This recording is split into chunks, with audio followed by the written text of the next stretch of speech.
Assalamu alaikum everyone, this is Hamza Khan. I hope you are doing well.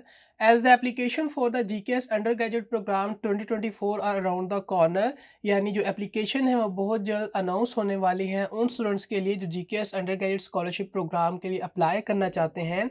तो वो student जो अपनी application को सबमिट करना चाहते हैं और प्लान कर रहे हैं कि वो इस स्कॉलरशिप प्रोग्राम के लिए अप्लाई करेंगे, उन स्टूडेंट्स के लिए आज हम बात करने जा रहे हैं कुछ ऐसी चीज़ों के बारे में, कुछ ऐसी टिप्स के बारे में कि अगर आप उन चीज़ों को फॉलो करते हैं तो आप जो है अपनी स्कॉलरशिप की जो प्रोफाइल है उसको अच्छा कर सकते हैं। यानी आप अपने जो सिलेक्शन के चांसेस हैं उनको इंक्रीज़ कर सकते हैं और ये चीज़ें आपको हेल्प आउट करेंगी आपके सिलेक्शन प्रोसीजर के अंदर। और कुछ ऐसी चीज़ें भी हैं जो आपकी सिलेक्शन को जो है वो रोक रही होती हैं या आपकी जो सिलेक्शन है वो नहीं होने देती। तो उन चीज़ों के बारे में हम डिस्कस करें कि आपने उन चीज़ों को अवॉइड करना है ताकि आपकी सिलेक्शन हो सके।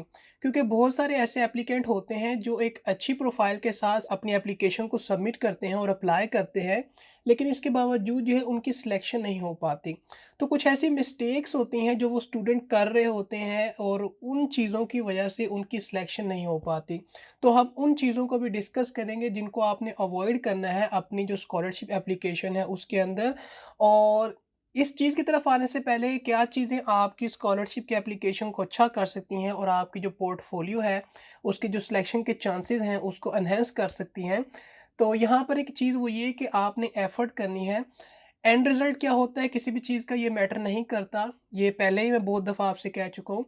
सिर्फ़ जो इंसान की चीज़ मैटर कर रही होती है वो उसकी एफ़र्ट होती है। आप किसी चीज़ के लिए कितनी एफ़र्ट कर रहे हैं, ये चीज़ मैटर करती है। उस एफ़र्ट का आउटकम क्या है, इस चीज़ पे कभी आपने फ़ोकस नहीं करना। फ़ोकस आपने हमेशा जो है अपनी एफ़र्ट पर रखना है कि आप कितनी अच्छी एफ़र्ट कर सकते हैं। ये कभी नहीं सोचना कि अगर मैं इतनी एफ़र्ट करूँगा तो इसका इतना आउटकम मुझे मिल जाएगा। आउटकम के बारे में तो आपने जो है फ़ोकस नहीं करना, सिर्फ़ एफ़र्ट पे फ़ोकस करना है।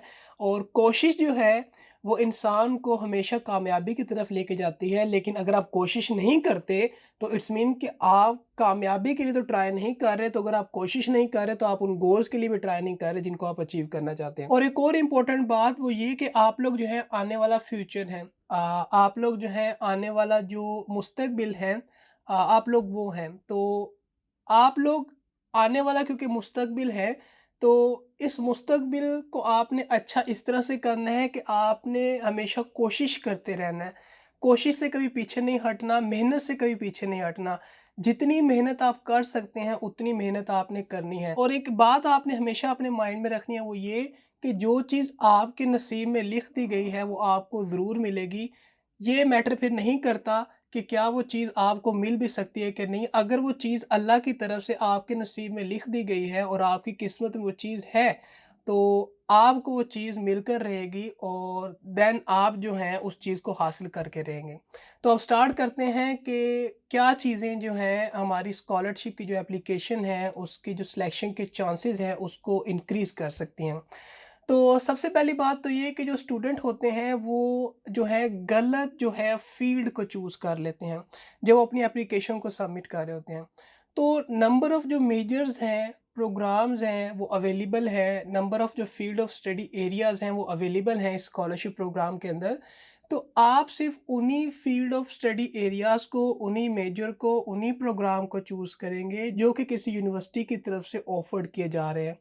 खुद से अगर आप कोई भी चीज़ सेलेक्ट करेंगे तो this is the one of the reason कि आपकी सिलेक्शन क्यों नहीं हो रही।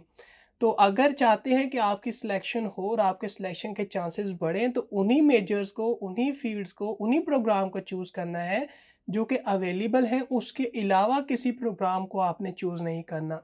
एक और मिस्टेक जो स्टूडेंट करते हैं वो ये कि खुद से यूनिवर्सिटीज़ को सिलेक्ट कर लेते हैं। This is the another big mistake जो कि आप कर रहे हैं।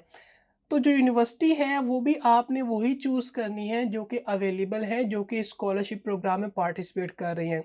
अगर आप एक ऐसी यूनिवर्सिटी को चूज़ कर रहे हैं जो स्कॉलरशिप प्रोग्राम में पार्टिसिपेट नहीं कर रही, तो आपकी एप्लीकेशन ही कंसीडर नहीं की जाएगी।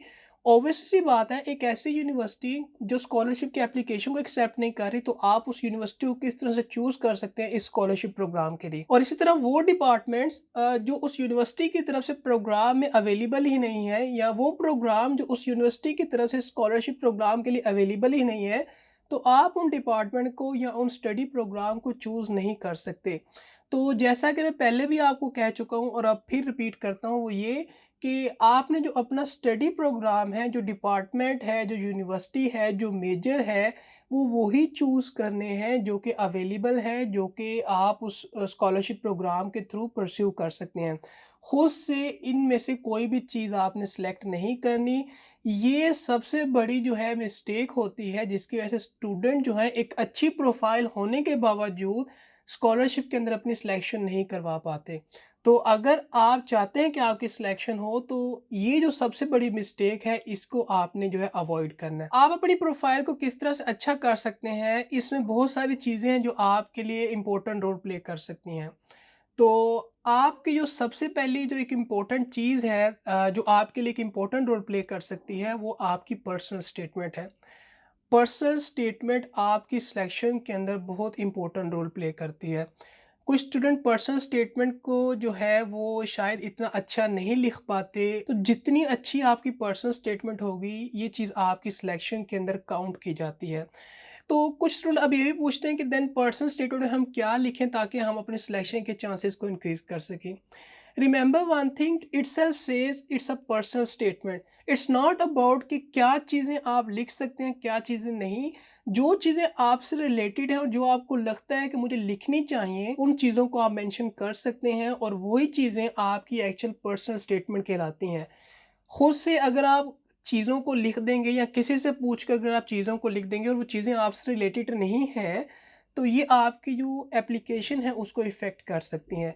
तो personal statement according to your personal जो आपकी इंटरेस्ट है, जो आपके प्रोफ़ाइल है, जो आपका एक पोर्टफोलियो है, उसके मुताबिक आपने लिखनी है।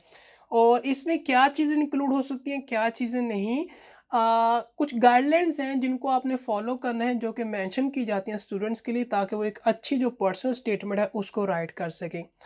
आफ्टर पर्सनल स्टेटमेंट जो एक और इम्पोर्टेंट चीज़ जो आपकी सिलेक्शन के अंदर इम्पोर्टेंट रोल प्ले कर सकती है, that is your study plan. ये भी बहुत इम्पोर्टेंट रोल प्ले करता है आपकी स्कॉलरशिप की सिलेक्शन के अंदर। स्टडी प्लान मीन कि आप साउथ कोरिया से इस स्कॉलरशिप प्रोग्राम के थ्रू अपना डिग्री प्रोग्राम तो परस्यू करना चाहते हैं, लेकिन what is your plan regarding that study program? तो इस चीज़ को एड्रेस करना is called your study plan. तो स्टडी प्लान आपने बहुत अच्छे से लिखना है। आपको क्लियर होना चाहिए कि आप जो है प्लान के मुताबिक किस तरह से अपनी जो स्टडी है उसे कैरी आउट करेंगे। ये क्या-क्या चीज़ें हैं जो आपने प्लान की हैं इन योर स्टडी प्रोग्राम इस स्कॉलरशिप के थ्रू, जिन्हें आप जो है कैरी आउट करेंगे। ये चीज़ें जो हैं आपकी सिलेक्शन के अंदर इम्पोर्टेंट रोल प्ले करती हैं। आपका जो स्टडी प्लान है वो एक्चुअली डिपेक्ट कर रहा होता है कि आप over the period of a time through this scholarship program क्या चीज़ एक प्लान के मुताबिक परस्यू करना चाहते हैं। तो अगेन कुछ गाइडलाइंस हैं, कुछ चीज़ें हैं जिनको आप फॉलो कर सकते हैं, जो कि मेंशन की जाती हैं स्टूडेंट्स के लिए। उन चीज़ों को आपने अपने स्टडी प्लान के अंदर जो है आप फॉलो कर सकते हैं। और आप जो है एक स्टडी प्लान जो है उन गाइडलाइंस से हट कर भी चीज़ें अगर आप कुछ लिखना चाहते हैं, तो आप अपने स्टडी प्लान को according to your own interest भी राइट कर सकते हैं। But it should be written well enough कि वो एक अच्छा स्टडी प्लान कंसीडर किया जा सके, ताकि आपके सिलेक्शन के चांसेस बढ़ सकें। After study plan is your letter of recommendation. Letter of recommendation जो है आप किसी ऐसे पर्सन से लिखवाएँ जो आपके बारे में बेहतर जानता है। किसी ऐसे पर्सन से लिखवाएँ जो आपकी क्वालिफ़िकेशन के बारे में, आपकी एबिलिटीज़ के बारे में, आपकी कैरेक्टरिस्टिक्स के बारे में, आपकी अच्छी या आपकी जो चीज़ें जो इम्प्रूव होने वाली हैं उनके बारे में जानता है। तो अगर आप एक ऐसे पर्सन से अपना लेटर ऑफ रिकमेंडेशन लिखवाएँगे, तो ये लेटर ऑफ रिकमेंडेशन एक अच्छा लेटर ऑफ रिकमेंडेशन कंसीडर किया जाएगा। तो अब वो पर्सन कौन हो सकते हैं? वो पर्सन आपके टीचर हो सकते हैं, आपके सुपरवाइज़र हो सकते हैं, जिनसे आपने पढ़ा है वो पर्सन हो सकते हैं। तो इनमें से कोई भी पर्सन जो है वो आपके लिए लेटर ऑफ रिकमेंडेशन को जो है राइट डाउन कर सकता है। लेकिन लेटर ऑफ रिकमेंडेशन एक ऐसे पर्सन से लिखवाएँ जो आपके बारे में जानता है, जिसको आपके बारे में पता हो या आपका उस पर्सन के साथ एक एसोसिएशन हो, ताकि वो आपके लिए एक अच्छा लेटर ऑफ रिकमेंडेशन जो है राइट कर सके। तो ये भी आपने अपने माइंड में रखना है कि जो लेटर ऑफ रिकमेंडेशन है किसी ऐसे पर्सन से लिखवाएँ हू नो यू वेल, ताकि वो एक अच्छा लेटर ऑफ रिकमेंडेशन आपकी राइट कर सके। यानी कितना अच्छा आपको इस स्कॉलरशिप के लिए रिकमेंड किया जा रहा है उस पर्सन की तरफ से, ये फैक्टर भी आपकी स्कॉलरशिप की सिलेक्शन को इंक्रीज़ कर सकता है। तो letter of recommendation is the another thing जो कि आपकी सिलेक्शन के अंदर इम्पोर्टेंट रोल प्ले कर सकता है। इसी तरह आपने जो है एक चीज़ है जिसको अवॉइड करना है, वो ये कि अगर आप एम्बेसी ट्रैक के थ्रू अप्लाई कर रहे हैं, तो आप एम्बेसी ट्रैक में क्या करते हैं कि 3 डिफरेंट यूनिवर्सिटीज़ को चूज़ कर सकते हैं।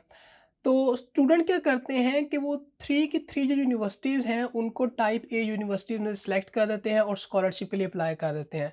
So this is another mistake जो कि आपकी स्कॉलरशिप की सिलेक्शन नहीं होने दे रही।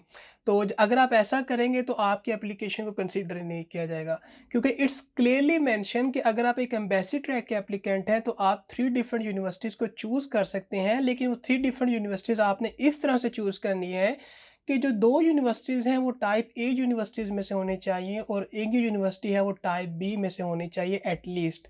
So this is clearly mention. और या समटाइम ऐसा भी होता है कि आप जो यूनिवर्सिटी चूज़ कर रहे हैं वो स्कॉलरशिप में पार्टिसिपेट ही नहीं कर रही, और उन यूनिवर्सिटीज़ के नेम आपने मेंशन कर दिए हैं अपने एम्बेसी ट्रैक एप्लीकेशन के अंदर। तो जो यूनिवर्सिटी स्कॉलरशिप में पार्टिसिपेट ही नहीं कर रही, वो स्कॉलरशिप की एप्लीकेशन को एक्सेप्ट ही नहीं कर रही, वो स्कॉलरशिप के लिए स्टूडेंट्स को कंसीडर ही नहीं कर रही, then how it is possible कि आपकी जो एप्लीकेशन है उसे स्कॉलरशिप के लिए कंसीडर किया जाए।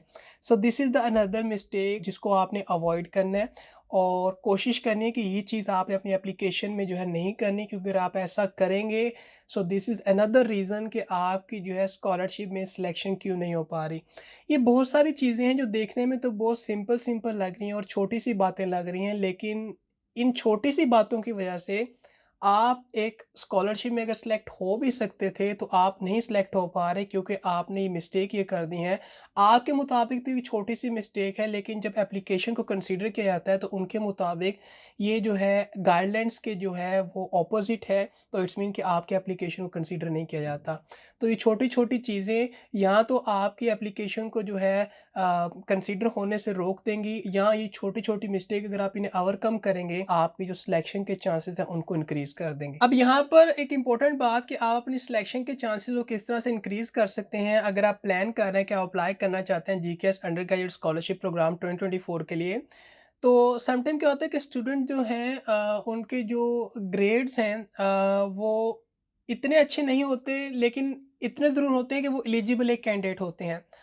तो वो स्टूडेंट जो है वो परेशान हो जाते हैं कि क्या हम अप्लाई कर सकते हैं कि नहीं, या क्या हमारी सिलेक्शन हो पाएगी कि नहीं। तो यहाँ पर एक बात आपने अपने माइंड में जो है रखनी है, वो ये कि अगर आप उतने मिनिमम ग्रेड होल्ड कर रहे हैं, या उतना मिनिमम आपके पास जो है वो अचीवमेंट है आपकी एकेडमिक, जो कि एक्सेप्टेबल है और जो कि मीट कर रही है एलिजिबिलिटी रिक्वायरमेंट को, तो पहली बात तो ये कि देन आप एलिजिबल हैं, आप अपनी एप्लीकेशन को सबमिट कर सकते हैं। अब बात करते हैं कि सिलेक्शन भी किस तरह से हम अपनी जो है उसके चांसेस को अच्छा कर सकते हैं। तो यहाँ पर बहुत सारी चीज़ें हैं, जैसे कि अभी हमने कुछ चीज़ें डिस्कस की जो कि आपकी स्कॉलरशिप के सिलेक्शन के अंदर इम्पोर्टेंट रोल प्ले कर सकती हैं। इसी तरह अब यहाँ पर बात कि वो स्टूडेंट जो मिनिमम एलिजिबिलिटी रिक्वायरमेंट्स को मीट कर रहे हैं, लेकिन उनको लगता है कि शायद उनके सिलेक्शन के चांसेस कम है, तो वो किस तरह से अपने सिलेक्शन के चांसेस जो हैं वो इंक्रीज़ कर सकते हैं। तो यहाँ पर जो चीज़ें आपके लिए इम्पोर्टेंट रोल प्ले कर सकती हैं, वो चीज़ें भी हो सकती हैं जो अभी हमने डिस्कस की, लेकिन इसी के साथ-साथ अगर आपके पास कुछ ऑप्शनल डॉक्यूमेंट्स हैं, तो वो डॉक्यूमेंट्स आपके लिए इम्पोर्टेंट रोल प्ले कर सकते हैं। यानी ऐसे डॉक्यूमेंट्स जो आपके पास अगर हैं, तो आप उन्हें सबमिट कर सकते हैं, अगर नहीं है तो आप उसके बगैर भी अप्लाई कर सकते हैं। लेकिन अगर आप उन्हें सबमिट करते हैं, it will increase your chance for the scholarship program selection. तो उन ऑप्शनल डॉक्यूमेंट में अगर आपके पास लैंग्वेज प्रोफिशिएंसी का सर्टिफिकेट है, लेकिन आपके मार्क्स जो हैं वो कम हैं, लेकिन एलिजिबिलिटी रिक्वायरमेंट जितने हैं उससे ज़्यादा है, तो इस केस में जो आपका लैंग्वेज प्रोफिशिएंसी का सर्टिफिकेट है, ये आपको प्लस पॉइंट्स दे सकता है। इंक्लूडिंग कि अगर आपके पास जो है वो कोरियन लैंग्वेज जो है, यानी जो टॉपिक लेवल का सर्टिफिकेट है, या अगर आपके पास इंग्लिश लैंग्वेज का सर्टिफिकेट है, तो ये चीज़ें आपको प्लस पॉइंट दे सकती हैं। यानी आपको एडिशनल बेनिफिट मिल सकता है इन ऑप्शनल सर्टिफिकेट की बेसिस पे। इसी के साथ-साथ अगर आपके पास कुछ अवार्ड्स हैं, कुछ सर्टिफिकेट हैं, कुछ आपके पास कोई अचीवमेंट सर्टिफिकेट है, उस सर्टिफिकेट को आप सबमिट कर सकते हैं। ये चीज़ें भी आपकी सिलेक्शन के अंदर इम्पोर्टेंट रोल प्ले कर सकती हैं और आपकी प्रोफाइल को स्ट्रॉन्ग कर सकती हैं और आपके सिलेक्शन के चांसेस बढ़ सकते हैं। तो ये चीज़ें अगर आपके पास हैं तो आप इनको डेफिनेटली सबमिट कर सकते हैं। बट इन केस अगर आपके पास ये नहीं है तो आप इसके बगैर भी अप्लाई कर सकते हैं। Next thing to prepare yourself और that can actually help you in the scholarship selection procedure is your submission of the document.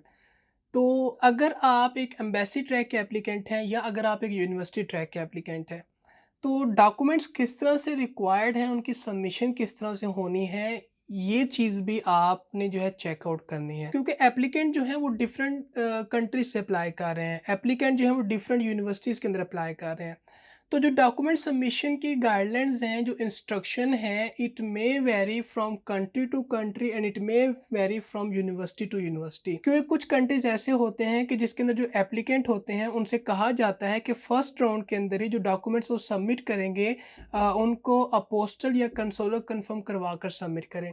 लेकिन ऑन दी अदर हैंड कुछ ऐसे कंट्रीज भी होते हैं जहाँ से एप्लीकेंट अप्लाई करते हैं और उनसे कहा जाता है कि आप फर्स्ट राउंड के अंदर अपने डॉक्यूमेंट्स को सबमिट कर सकते हैं विदाउट अ पोस्टल और विदाउट कंसोलर कंफर्मेशन। तो इट्स मीन कि जो गाइडलाइंस हैं regarding the document submission it may very.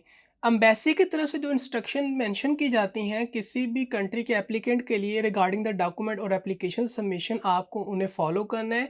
इसी तरह वो स्टूडेंट जो यूनिवर्सिटी ट्रैक को फॉलो करेंगे तो उस यूनिवर्सिटी की तरफ से क्या गाइडलाइंस मेंशन है आपने उनको फॉलो करना है। समटाइम क्या होता है कि स्टूडेंट अगर एक ऐसे कंट्री से अप्लाई कर रहे हैं कि जिस कंट्री की एम्बेसी की ये गाइडलाइन मेंशन है कि आप अपने डॉक्यूमेंट्स को जो है वो अपोस्टल या कंसोलर कन्फर्म में सबमिट करेंगे, लेकिन उसके बावजूद स्टूडेंट जो है अपने डॉक्यूमेंट्स को सबमिट कर रहे हैं विदाउट अपोस्टल या कंसोलर कंफर्मेशन, तो ऐसे जो एप्लीकेंट है उनकी जो एप्लीकेशन है उसको कंसीडर नहीं किया जाता।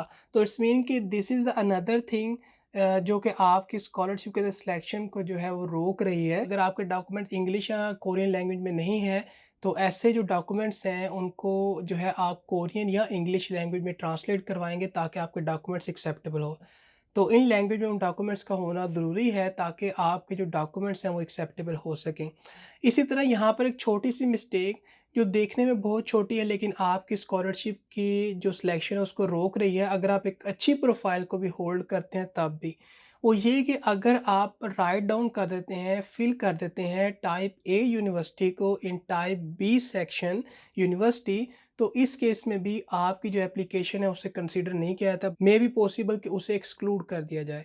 तो अगर उससे कंसीडर ही नहीं किया जाएगा तो आपकी जितनी मर्ज़ी अच्छी profile, personal statement, study plan हो, लेकिन अगर आपने यूनिवर्सिटीज़ को गलत जो है राइट डाउन कर दिया है तो भी आपकी जो एप्लीकेशन है तो हो सकता है कि उसे सिलेक्शन के लिए कंसीडर ना किया जाए। तो मेक श्योर करना है कि जो एप्लीकेशन फॉर्म आपने फिल आउट करना है उसे करेक्टली फिल आउट करना है।